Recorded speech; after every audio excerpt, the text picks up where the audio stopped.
I would give DDP the advantage over Khamzat right now. Not to bet on it. It's hard to say It's because hard. we don't know what happened to There's so many Khamzat. question marks. We don't know. Khamzat just shoots from like 15 feet away and gets a hold of your But leg I look so at the quick. Kamaru. He didn't do. Now it's my time. Yeah, don't run too much. Let's wait, man. He didn't blink. He didn't breathe. The moment Joe Rogan watched Khamzat Chimaev's new training clip, he went quiet, then cracked a stunned laugh like he'd just seen a jump scare. How do you stop that? He asked. Because what Chimaev did didn't look like normal wrestling. It looked like a missile lock, one beat of distance, a blur, and a full-grown athlete was scooped, lifted, and pinned to a choice he didn't like. He leaned forward, hands on the table, shaking his head with a half grin that means trouble, because the room felt smaller the moment shot landed. That clip flipped the conversation around Dricus Du Plessis in a single afternoon. The champion's awkward rhythm, the offbeat timing, the relentless pressure. None of that matters if he can't make Khamzat respect the very first entry. That's the line Rogan kept circling. You can be durable, you can be clever, but if the opening shot lands, you're already fighting uphill with a vice wrapped around your legs. Is Khamzat going to be able to take me down? Absolutely. Absolutely he'll be able to take me down. This is how a fight works. I would hope so. Isn't he like some Swedish champion or something? I would hope he could take me down. But then he has to deal with me on the ground and he has to keep me there. Can I take Khamzat down? Absolutely. Am I going to take Khamzat down? Absolutely. I'm not scared of Khamzat wrestling. I'm not evading. I'm not trying to stay off the ground. So DDP is making his training partners shave their heads and grow their beards to prepare for the wolf. What he's not understanding is that he can bring Khabib and Gordon Ryan for the 3-month fight camp to prepare, and he's still gonna get submitted in the first round. Like, who are we kidding here? When he was fighting Robert Whittaker, everyone said, oh yeah, Whittaker's gonna get him. Hey, don't sleep on him. Khamzat's extremely talented, extremely strong. He can shock anyone. But Dricus Du Plessis, you can't sleep on him as well. He's the champion for a reason, taking out 3 champions back to back to back. So, hey, respect to all those guys. I respect every one of these fighters. Said there's going to be an early storm by Chimaev, but he believes Dricus can sustain the storm, and each passing minute favors Dricus. Now, what he's talking about is conditioning. You asked me about that fight 2 years ago, or a year ago, even 6 months ago. I would have quickly dismissed it and told you Chimaev. I would tell you Chimaev every single round. But I don't feel that way anymore. I feel and I'm seeing what other people are feeling and seeing. The greatness of Dricus, it is something that is now not only witnessed.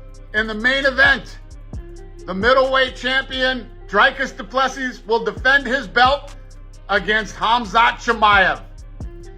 Dricus' last 4 wins have come over former champs Sean Strickland, Israel Adesanya, and Robert Whittaker. He hasn't lost in 7 years. 20 of his 23 wins have come by finish, and now he faces the undefeated 16-0 Khamzat Chimaev.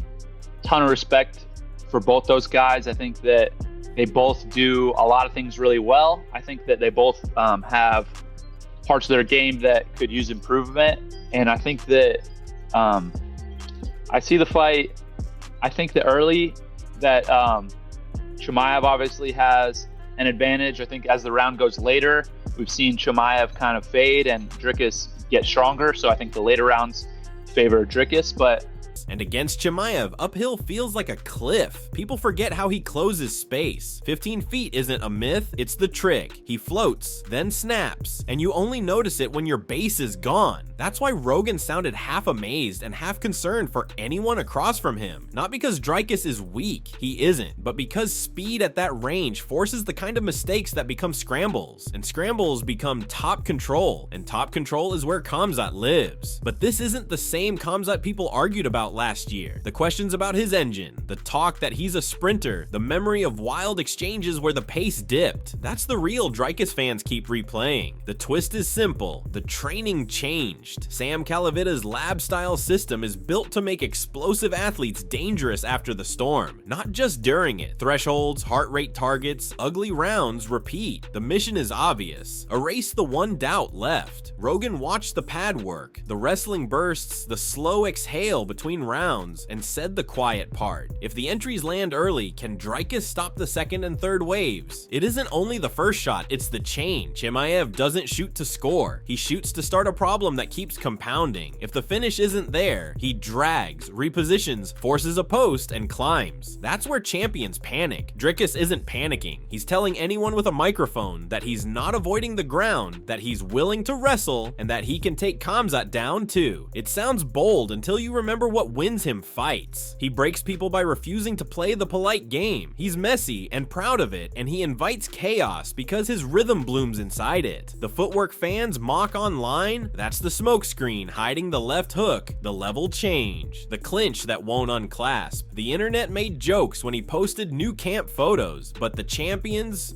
History is short on punchlines. He walked down Robert Whittaker. He stole moments from Israel Adesanya that most people thought were locked away. He takes the breath out of rooms and does it while looking like he's bouncing off beat. There's nothing textbook about it. That's the point. You can't study a rhythm if the metronome is broken on purpose. Still, most roads lead back to the first 10 minutes. Luke Rockhold, who knows the feel of both men, said it flat. There will be an early storm, and if Dricus survives that, the map flips. Former opponents and training partners keep repeating the same pattern like an echo. Khamzat can blitz almost anyone, but there's a window before the tide changes, and if he misses it, the whole fight becomes different. That's not disrespect, that's a style clash someone has to solve in real time. But Dricus has the kind of stubborn that makes coaches nervous because it works. He doesn't concede clean positions. He scrambles like a man late for a flight. He'll grab a leg, threaten a heel, stand in a stance that looks wrong, and still reset the exchange. That's why counter wrestlers like Sean Strickland say the fight swings the moment you don't accept the first ride. Not because Khamzat fades instantly, but because the rhythm stops being his. Here's where Rogan's voice went tight. He respects champions. He's seen every style, and yet he keeps asking the same question. Can anyone stop that entry when it looks clean? The fear isn't the shot itself, it's the confidence that follows when it works. Fighters think different when they touch the hips and feel nothing but leverage. It's momentum you can't measure on a scorecard, but you can hear it in corners. The little panic that creeps in when the instructions start to repeat. Reports claim the new camp is building Khamzat to handle the minutes where Dricus usually blooms. That's the piece we haven't seen yet on fight night. If the engine holds, the calculus changes. Top control with a full tank is not the same as top control waiting for the clock. It's not that Dricus can't escape, it's that escaping becomes a bill you pay with interest. And yet the champion's path is clear. Survive the blast, make him think twice, force the in-between exchanges where footwork looks clumsy but somehow lands clean. He thrives when opponents can't predict the next beat. He thrives when fights stop being neat. The moment Khamzat's entries stall at the line, every feint from Dricus starts to look like a threat, and pressure becomes a trap of its own. Yoel Romero leans the other way. He sees a wrestler who can set the pace, hold it, and turn 5 rounds into a clinic. Renier de Ritter sees Dricus circling out, making the shot messy, dragging the fight into places where the sprint is punished. TJ Dillashaw swears the science is the edge no one is ready for. Robert Whittaker warns that if Khamzat can't finish on the mat, danger grows. Every minute. These aren't hot takes in a comment section. They're veterans reading tape and scars. The noise around the venue is getting loud. UFC 319, August 16th, the United Center in Chicago. Bright lights, familiar faces at cage side, and a championship with more than a belt attached to it. This is reputation. This is legacy forecasting. Khamzat was hyped as a 2-division problem before he settled on middleweight, and Dricus built a throne out of performances people said he shouldn't have won. Put that tension in a small space and you can feel why Rogan couldn't keep a straight face watching that clip. It's funny until you imagine being the one across from it. Odds makers push numbers.